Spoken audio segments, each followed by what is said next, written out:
femmes qui, à cause d'un cancer, ont perdu leur travail. Il y a des femmes qui, à cause d'un cancer, ont perdu la garde de leurs enfants parce qu'elles ont perdu leur boulot, parce qu'elles sont obligées d'aller travailler, parce qu'elles sont obligées de... Et voilà, et moi j'ai discuté avec une femme, elle a eu un cancer, elle a perdu son boulot, elle a perdu la garde de ses enfants à cause de ça. Et maintenant, elle se retrouve toute seule, sans rien, à galérer pour payer ses chimios. C'est aberrant, quoi, c'est aberrant. J'ai une autre amie, elle travaille pourtant à l'État bruxellois. Et malheureusement, cette personne-là, il y a une de ses collègues qui a un cancer et qui vient travailler tous les jours et qui prend un jour de congé pour faire ses chimios. Mais elle vient travailler tous les jours parce qu'elle ne sait pas s'en sortir. Moi, je suis là aujourd'hui déjà pour soutenir nos amis français qui ont fait le déplacement. Pour nous soutenir aussi et pour plus de justice sociale, pour le RIC et j'aimerais bien qu'il y ait plus de monde avec nous dans les rues aujourd'hui. C'est quoi ton message aux gens qui nous regardent? Mon message aux gens qui nous regardent, c'est je pense que tout le monde en a marre, je pense que tout le monde pense qu'on paye beaucoup trop. Il y a des femmes isolées qui ne savent pas manger de la viande tous les jours, qui doivent choisir entre se nourrir elles et nourrir leurs gosses. Stop. Pourquoi spécifiquement les femmes isolées en fait? Parce que moi je le suis et même en travaillant et en gagnant jusqu'à 1 800 € par mois, on s'en sort pas parce qu'on a des loyers excessifs, parce qu'on doit nourrir nos gosses, parce qu'on doit payer l'école et c'est la galère. Donc voilà, tout simplement. C'est-à-dire c'est des familles monoparentales. Oui, voilà. Et c'est super dur, même avec des salaires, même avec ce qu'on appelle un bon salaire. On s'en sort pas parce que les loyers sont excessifs, tout est excessif. Vous travaillez, vous avez des enfants, vous n'arrivez pas à finir votre mois Non, je dignement. n'arrive pas à finir mon mois dignement. J'arrive pas, des fois, je coupe mon morceau de viande et je le partage entre mes enfants et j'en mange pas. Parce que c'est comme ça, on s'en sort pas autrement. Qu'est-ce qu'on doit faire en fait? Je pense que déjà, il faudrait augmenter le pouvoir d'achat, diminuer les taxes comme l'eau, l'électricité, des taxes que tout le monde a besoin. Rendre la vie possible pour tout le monde. Parce que là, il n'y a que les riches qui s'en sortent, la classe moyenne disparaît et tout le monde devient pauvre. Là. Vous venez d'où? Vous venez de Belgique ou de quel côté de Belgique? Moi, je suis de Bruxelles. Et encore les loyers, c'est beaucoup plus cher encore que... Les loyers à Bruxelles c'est dingue. Un studio, ça peut aller juste un bête studio de 30 mètres carrés, ça peut coûter 650 €. Moi, je louais un 2 chambres, j'avais 70 mètres carrés, je payais 1 100 €. Ça dépend des interlocuteurs. Pour un 2 chambres, quoi. Et j'ai pas mes charges, j'ai pas mon eau, j'ai pas mon électricité, j'ai pas de télé, mon frigo est vide et j'ai 1 200 € qui sont partis, quoi. C'est-à-dire aujourd'hui, les travailleurs, surtout femmes, Hommes de la ou femmes, précarité. oui, voilà, on vit de la précarité même si on travaille parce que les loyers sont trop chers, parce que le coût de la vie est trop cher, les taxes sont trop chères, s'alimenter coûte de plus en plus cher. Et vous pensez qu'il est important d'avoir plus de logements abordables? Oui, bien sûr, je pense que mais pour ça, il faut que les salaires augmentent ou que la vie coûte moins cher, mais il faut qu'à un moment donné, il y ait du pouvoir d'achat. C'est tout ce qu'on demande, c'est du pouvoir d'achat, c'est qu'on puisse vivre dignement et décemment.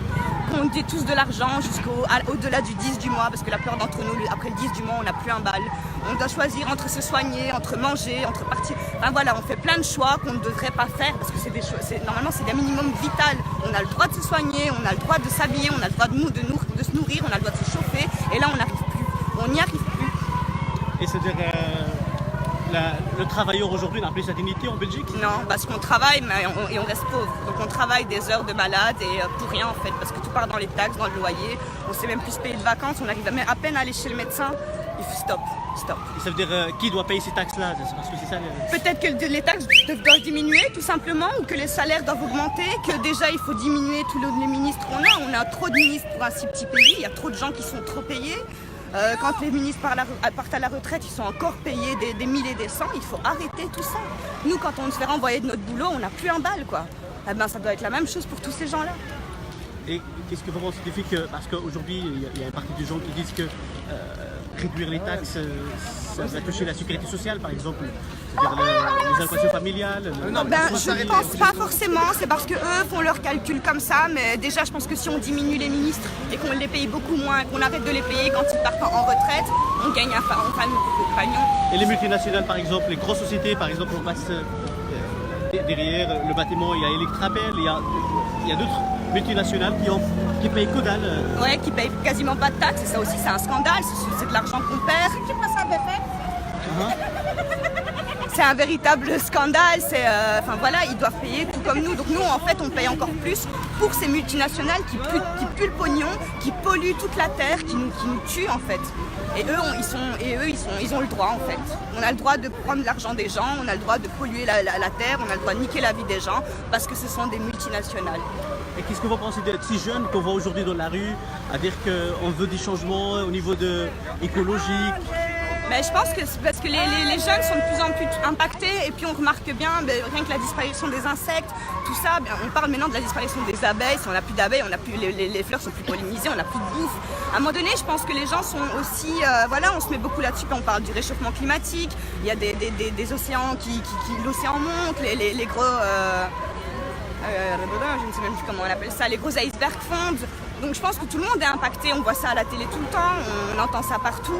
Donc c'est normal que les jeunes se mêlent un peu, et heureusement qu'ils sont là et qu'ils se bougent un peu. Mais je pense que les jeunes doivent beaucoup se documenter parce que c'est bien beau de marcher pour le climat, mais ils ne sont pas assez documentés, je pense, et ils font beaucoup encore d'erreurs. Et je pense que c'est à nous aussi à les guider. Et voilà. Et ça fait longtemps que vous venez à ces manifestations? Moi depuis le début, oui, j'ai participé aussi à Lille et c'était génial. En Hollande aussi, à Maastricht? À Maastricht aussi, j'ai été en tant que gilet jaune.